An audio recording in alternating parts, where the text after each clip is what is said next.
Sekarang kita masuk teman-teman sekalian yang kita ingin bahas pada kesempatan sore ini. Semoga Allah berkahi. Zikir berkaitan dengan mendengar azan.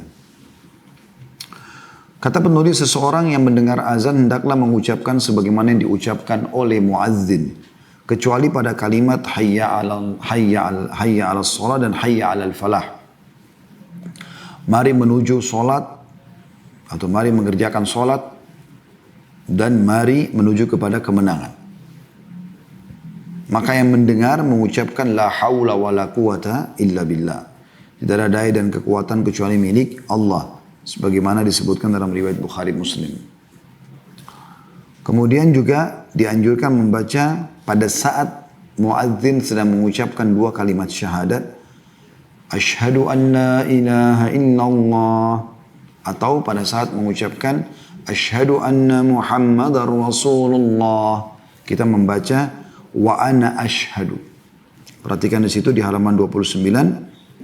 Jadi pada saat muadzin mengatakan aku bersaksi tiada Tuhan yang berhak disembah kecuali Allah.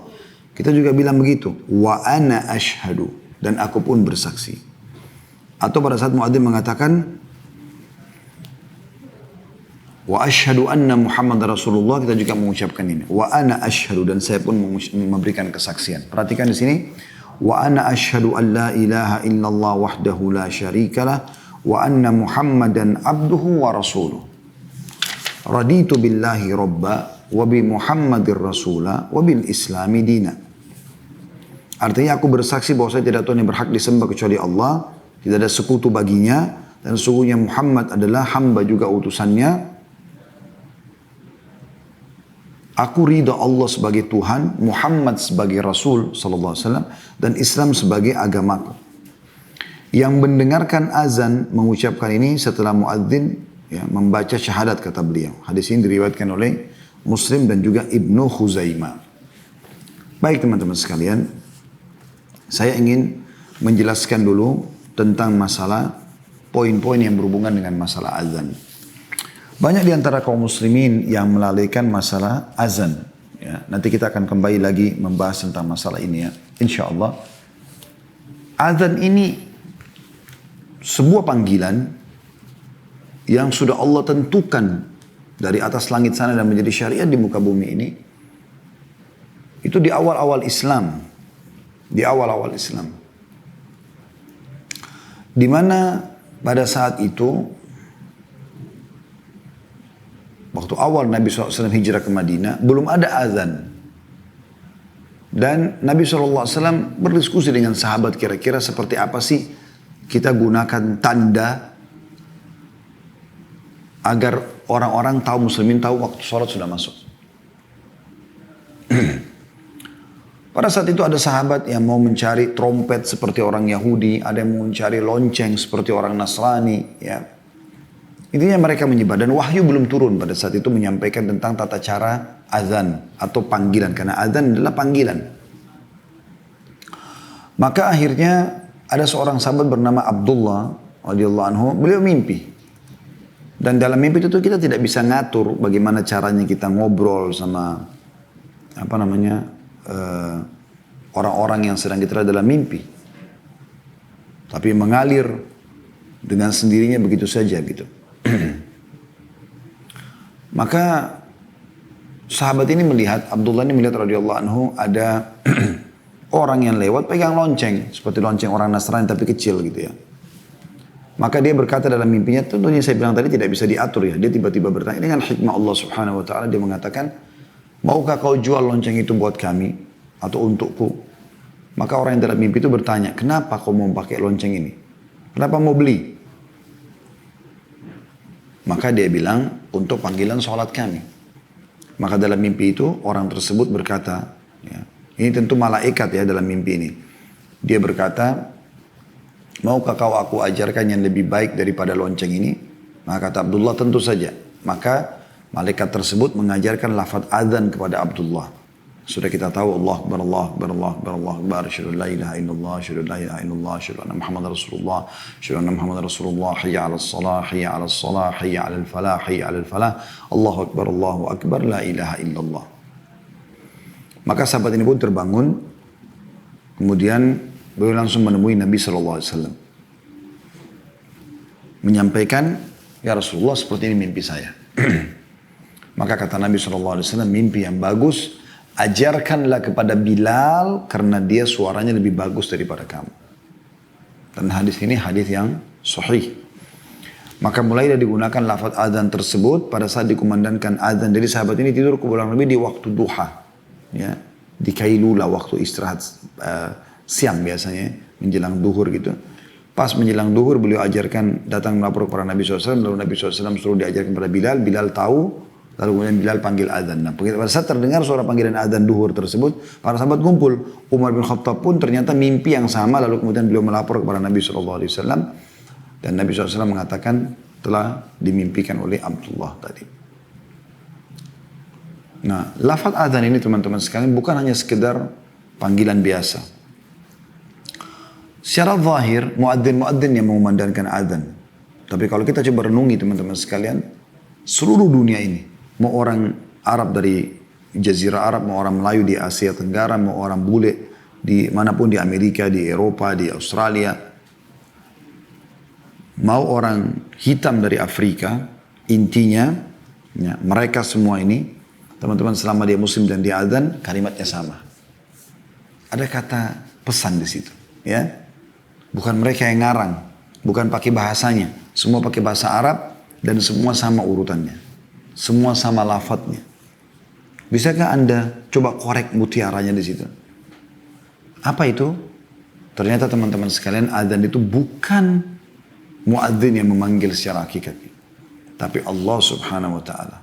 Karena mereka hanya menjalankan apa yang Allah syariatkan. Jadi pada saat muadzin mengatakan hayya 'alas shalah misalnya, ayo mengerjakan salat, itu panggilan dari Allah Subhanahu wa taala.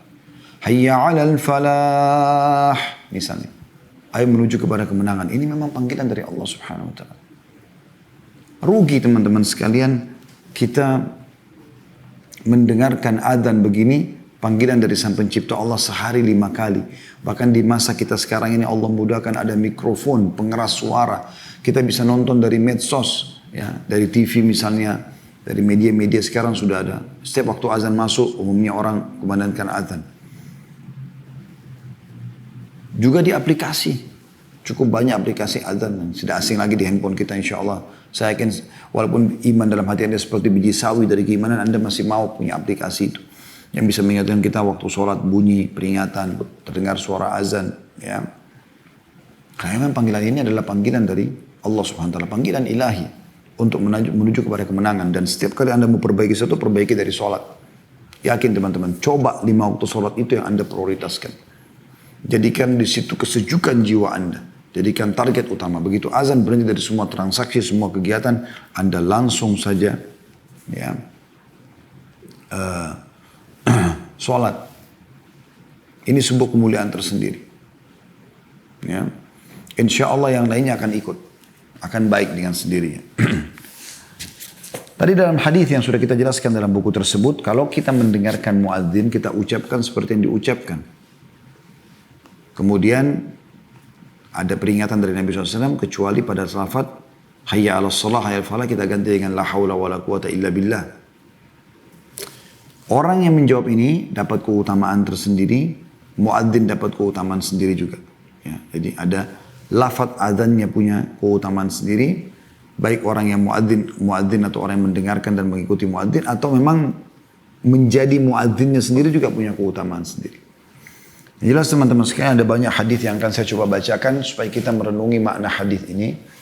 Karena memang kita kebanyakan kalau dengarkan azan di radio, mungkin di mobil dimatikan, atau di handphone mungkin ada peringatan azan kita matikan, atau mungkin kita lagi di lampu merah ada azan terdengar dari mikrofon musik, kita sibuk mesti terima handphone, kita nggak peduli, seakan-akan itu bukan hal yang penting. Perhatikan hadis yang pertama yang saya ingin sampaikan, renungi baik-baik. Dari Abu Hurairah radhiyallahu anhu, dan ini hadis sahih, bahwasanya Rasulullah SAW bersabda, "Law ya'lamun nasu ma fi nidai was safil awal, thumma lam yajidu illa an yastahimu alaihi lastahamu. Walau ya'lamuna ma fi tahjir lastabaqu ilaihi, walau ya'lamuna ma fil atamati was subhi la atauhuma walau habwa." Seandainya orang-orang itu mengetahui pahala yang terkandung pada azan dan saf pertama, ya, baik jadi muadzinnya, baik menjawab apa yang diucapkan muadzin, ikuti Allahu Akbar, Allahu Akbar. Kita juga mengatakan Allahu Akbar, Allahu Akbar. Asyhadu an la ilaha illallah. Kita juga bilang asyhadu an la ilaha illallah. Ya. Atau memang langsung segera menjawab azan untuk mengerjakan sholat. Nah, ini semua tiga-tiganya masuk.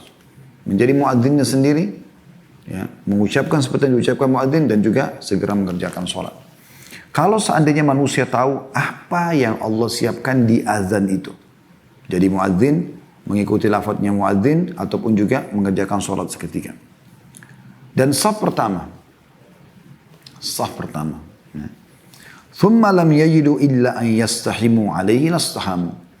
Kemudian mereka tidak mungkin mendapatkannya kecuali dengan cara mengadakan undian atasnya. Berebut supaya jadi muadzin, ya, atau segera mengerjakan sholat. Dan ada penguatan di sini, awal waktu azan itu dikumandangkan, karena dikatakan ma fin nidai was safil awal, di azan dan juga saf pertama. Jadi langsung mengerjakan sholat di awal-awal, ya, di saf pertama. Niscaya mereka akan melakukan undian. Siapa yang jadi muadzin, ya, siapa yang lebih dulu masuk masjid, supaya mereka yang dapat saf pertama itu. Seandainya mereka mengetahui pahala yang tersimpan pada berangkat awal kepada sholat, niscaya mereka akan berlumba-lumba kepadanya. Seandainya mereka mengetahui pahala yang tersimpan pada sholat isya dan sholat subuh, niscaya mereka akan menghadirinya walaupun mereka merangkak. Saksi bahasan kita adalah awal. Kalau seandainya orang tahu apa yang Allah rahasiakan, sembunyikan pahala, ya, di azan dan saf pertama, kemudian mereka tidak mendapatkan kecuali harus saling mengundi, ya, bersaing, maka mereka akan melakukannya. Ya. Sampai-sampai teman-teman sekalian, kalau seandainya ada orang yang sudah masuk di saf pertama, ya, kemudian kita sudah di saf kedua, kalau kita tahu nilainya, mungkin kita akan membayar dia dengan seluruh harta kita hanya untuk satu sholat supaya kita bisa dapatkan saf pertama. Ini keutamaan dan kemuliaan yang sangat besar. Juga hadis yang lain, dan hadis ini juga sahih, disebutkan seseorang yang bernama Abdullah bin Abdurrahman bin Abu Sa'sa'a. Orang ini pernah bertemu dengan sahabat Nabi namanya Abu Sa'id al-Khudri radhiyallahu anhu. Ini seorang tabi'in. Abu Sa'id berkata, qala lahu, inni araka tuhibbul ghanam wal badiyah. Aku lihat kau wahai Abdullah, Abu Sa'id bilang sama Abdullah ini, kau suka sekali mengembala kambing dan padang pasir. فَإِذَا كُنْتَ فِي غَنَمِكَ أَوْ بَادِيَتِكَ فَأَذَّنْتَ لِلصَّلَاةِ فَارْفَعْ صَوْتَكَ بِالنِّدَاءِ. Kalau seandainya kau sedang di padang pasirmu atau sedang mengembala dombamu dan kau ingin sholat, kumandangkan azan, ya, maka angkat, keraskan suaramu. Apa manfaatnya ngerasin suara bagi muadzin? فَإِنَّهُ لَا يَسْمَعُ مَدَى صَوْتِ الْمُعَذِّنِ جِنٌّ وَلَا إِنسٌ وَلَا شَيْءٌ إِلَّا شَهِدَ لَهُ يَوْمَ الْقِيَامَةِ. Karena sesungguhnya tidak ada satupun yang mendengarkan suara muadzin yang sedang azan, apalagi di zaman kita sekarang ada mikrofon pengeras suara, ya, luar biasa gitu. Ya. Bahkan sekarang lintas negara. Walaupun kita beda waktu dengan Mekah sama Madinah misalnya, kalau Anda buka melalui parabola, ya, atau mungkin sekarang sudah tidak harus parabola, sudah bisa mendapatkan channel Mekah sama Madinah. Ya. Itu Anda dengarkan azan di sana. Mungkin kayak kita sekarang di sini jam 4.35 menit atau 37 menit kurang lebih, atau 40 menit kurang lebih, ya. Kalau kita mundur 4 jam di Saudi masih jam 1-an, ya. Mungkin baru selesai duhur misalnya. Walaupun kita bukan waktu sholat, tapi di negara lain lagi sholat. Ya, kadang-kadang saya lagi putar lihat orang sedang tawaf, kondisi Mekah sekarang, kondisi Madinah di TV.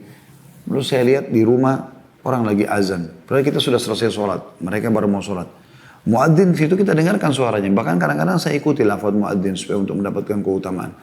Tapi muadzin itu, ya, dan hampir seluruh dunia orang bisa menonton azan di Mekah dan Madinah, terdengar suaranya akhirnya juga ke Amerika, terdengar suaranya di Eropa, terdengar suaranya di Indonesia. Ya. Apa kata Nabi SAW? Sesungguhnya tidak ada sesuatu pun yang mendengarkan suara atau gema suara muadzin, ya, dikatakan dari jin, manusia, atau sesuatu apapun, termasuk benda mati, ya, ketika atau kecuali ia akan memberi kesaksian untuknya pada hari kiamat. Benar orang ini azan. Abu Sa'id berkata radhiyallahu anhu, aku mendengarnya dari Rasulullah sallallahu alaihi wasallam, dan lafaz Ibnu Majah ditambahkan wala hajarun wala syajarun illa syahidalah, dan tidak ada batu ataupun pohon kecuali juga ikut bersaksi untuknya. Riwayat lain berbunyi, kata Nabi SAW, la yasma'u sawtahu syajarun wala madarun wala hajarun wala jinnun wala insun illa syahidalah.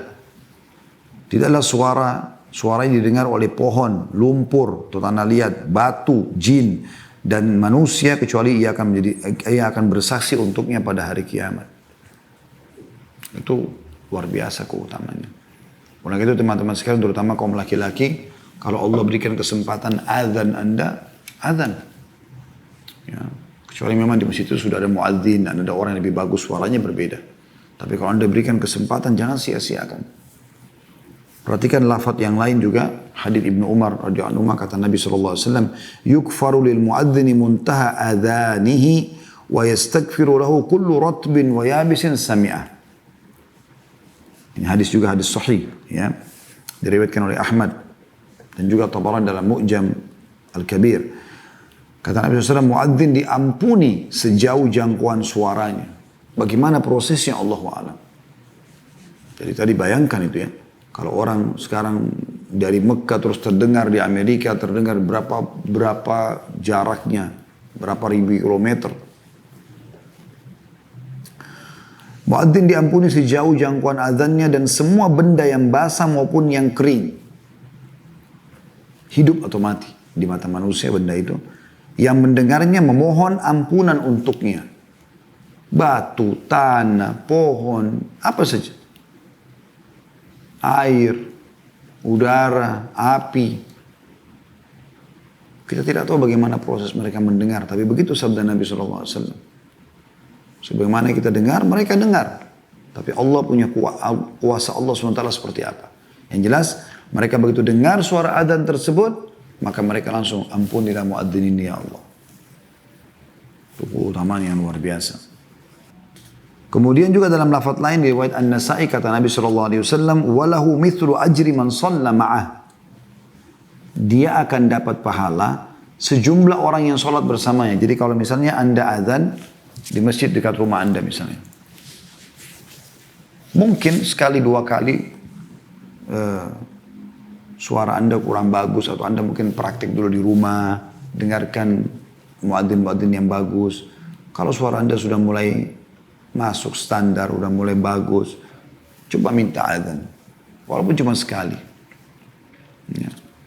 Karena ini luar biasa, diampuni dosanya sejauh suaranya, dan semua akan memohon ampun untuknya dari yang kering dan bahan benda, atau benda kering ataupun benda basah. Dan juga dikatakan wa yashhad lahu kullu ratbin wa yabis. Bahkan dalam lafadznya Ibnu Khuzaimah dikatakan dan semua memberikan saksian untuknya pada hari kiamat. Lafadz yang terakhir dari kita baca, dan dia dapat pahala semua orang yang sholat bersamanya. Artinya kalau orang sholat gara-gara dengarkan azan dia, oh ternyata karena ini ada azan masuk waktu nih, walaupun tidak sholat berjamaah sama-sama di masjid, maka dia panen semua pahala orang yang sholat karena mendengarkan suaranya. Satu hari berapa banyak orang yang sholat. Ya. Walaupun dia tidak ikut sama Anda sholat di rumah, dia tidak sholat di masjid, tetap Anda dapat pahalanya walaupun dia sholat di rumah. Karena dia sholat karena setelah mendengarkan azan Anda. Dalam lafaz yang lain Ibn Hibban menyebutkan dalam sahihnya, al-muadzinu yukfaru lahu madda sawtih. Muadzin akan diampuni sejauh jangkauan suaranya. Wa yashhadu lahu kullu ratbin wa yabis. Dan semua yang kering dan basah akan menjadi saksi untuknya. Wa syahidus salati yuktabu lahu 25 hasanah wa yukaffir anhu ma bainahuma. Serta juga orang yang menghadiri sholat berjamaah ditulis untuknya 25 kebaikan dan dihapuskan darinya apa yang ada di antaranya. Jadi teman-teman bayangkan kalau kita dengar azan kita ke masjid nih, kita sholat. Kita dapat 25 pahala. Ya. Dalam riwayat lain 27 derajat. Dan Ibnu Abbas radhiyallahu anhu berkata, satu derajat itu jaraknya, perbedaannya sekian tahun. Subhanallah, saya terlupa, takut khawatir salah. Tapi beliau menyebutkan tentang sekian tahunnya ya. Jadi bedanya sekian tahun derajatnya di surga dengan ya apa namanya dengan menjawab azan itu, dengan sholat berjamaah tadi yang 27 derajat. Ya. Kalau saya tidak salah sekitar 12.000 tahun ya. Jadi luar biasa gitu jaraknya, perbedaan antara orang sholat jamaah dengan tidak. Nah sekarang kalau misalnya di masjid tersebut muadzin azan nih, habis azan ada sekitar 20 orang atau 10 orang yang pergi sholat karena dengar suara muadzin. Masing-masing dari orang itu dapat 25 kali lipat dari pahala sholat karena sholat berjamaah, tambah lagi 27 derajat. Kalau kali 10 orang, berapa kira-kira? 250 pahala sholat dan 270 derajat. Ya. Maka muadzin dapat, kalau 10 orang ikut sholat berarti 11 sama dia. Semua didapat sama dia. Sebagaimana hadis tadi sudah menyebutkan, semua orang yang sholat itu dia akan panen pahalanya. Termasuk pahala imam sendiri. Imam panen pahala jemaahnya. Tapi muadzin panen pahala imam dan seluruh jemaah. Dan ini luar biasa ya penyampaian. Dan ini semua digabungkan hadisnya yang diriwayatkan Imam Ahmad dan An-Nasai dengan sanad hasan ya. Disebutkan oleh Al-Mundhir dalam kitab At-Targhib wa Tarhib dari Al-Bara' ibn Azib radhiyallahu anhu bahwasanya Nabiullah Muhammad sallallahu alaihi wasallam bersabda, "Innallaha wa malaikatahu yusholluna 'alas saffil muqaddam." Sesungguhnya Allah dan para malaikatnya bersalawat kepada orang yang berdiri di saf-saf depan. Wal muadzinu yukfaru lahu mada sauti, dan muadzin diampuni dosanya sejauh jangkauan suaranya. Wa yusaddiquhu man sami'ahu min rutbin wa yabis, dan semua yang mendengarkan baik yang basah ataupun kering membenarkannya. Walahu mithlu ajri man shalla ma'ah, dan dia akan panen pahala atau mendapatkan pahala semua orang yang salat berjamaah bersamanya atau karenanya. Jadi ini luar biasa teman. Banyak sekali lafaz itu ya. Riwayat Tabarani juga dari Abu Umamah, Nabi SAW mengatakan begitu juga, wa ajruhu mithlu ajri man shalla ma'ah, dan pahalanya sejumlah pahala orang yang ikut sholat karena mendengarkan suaranya, baik sholat sama dia ataupun tidak sholat sama dia. Juga muadzin ini adalah orang-orang yang bisa dipercaya. Sebagaimana sabda Nabi SAW, al-imamu dhamin wal muadzinu mu'taman. Allahumma arshidil a'imma wakfir lil muadzinin. Imam adalah penjamin dan muadzin yang dipercaya. Imam adalah penjamin, maksudnya penjamin sholat. Karena imam itu kalau sudah datang boleh iqamah. Dia pemilik iqamah. Muadzin pemilik azan. Ya. Dan dikatakan kata oleh Nabi SAW, dan muadzinu mu'taman. Muadzin adalah orang yang bisa dipercaya. Kalau tidak dipercaya nggak mungkin. Kan dia bisa curang dengan awal waktu sholat. Dia terlambatkan, dia malas, dia ketiduran.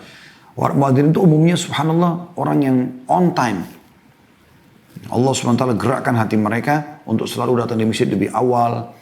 Mereka yang adzan, makanya mereka diberikan pahala orang-orang yang sholat bersama mereka. Itu keutamanya besar sekali. Utamanya besar sekali. Ya. Makanya dikatakan dia mu'taman. Lalu Nabi SAW mendoakan, Allahumma arshidil a'imma wakfir lil muadzinin. Ya Allah berikanlah petunjuk para imam supaya mereka benar dalam memimpin sholat, bacaannya, gerakannya, segala macam, dan ampunilah para muadzin. Nabi SAW mendoakan semua muadzin diampuni dosanya. Ya. Dan itu keutamaan yang luar biasa bagaimana muadzin mendapatkan doa dari Nabi alaihi salatu wassalam. Juga teman-teman sekalian, kalau adzan lagi dikumandangkan, syaitan lari terbirit-birit. Hadisnya hadis sahih. Ini diriwayatkan Bukhari, Muslim, Abu Daud, An-Nasai. Abu Hurairah berkata radhiyallahu anhu bahwasanya Rasulullah SAW bersabda, "Idza nudiya bis salati adbara asy-syaitanu wa lahu duratun hatta la yasma'u ta'dzin." Apabila adzan untuk salat dikumandangkan, maka syaitan melarikan diri sambil terkentut-kentut, mengeluarkan angin karena takutnya, sampai dia tiba di lokasi yang tidak terdengar azan. Ya.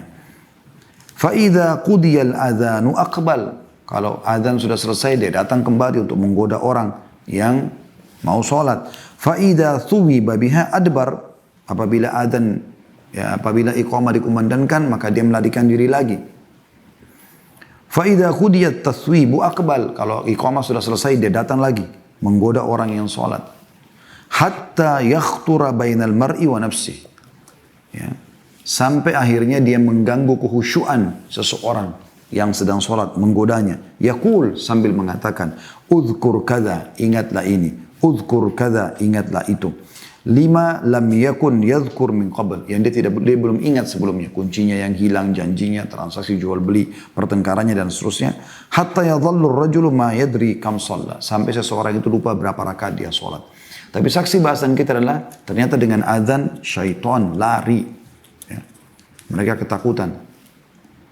Ya. Mereka lari meninggalkan suara azan tersebut karena ketakutan mendengarkan azan. Juga teman-teman sekalian ada hadis Nabi SAW yang berbunyi al-muadzzinuna atwalun nasi anakan yaumal qiyamah, hadis sahih riwayat Muslim. Para muadzin adalah orang-orang yang berleher terpanjang tertinggi pada hari kiamat, maksudnya paling dimuliakan oleh Allah SWT, paling nampak. Ya. Dilihat oleh orang-orang. Jadi ini jelas sekali bagaimana keutamaan orang-orang yang azan, ya. Dan Anda juga tentunya bisa dapat keutamaan dengan mengikuti muadzin.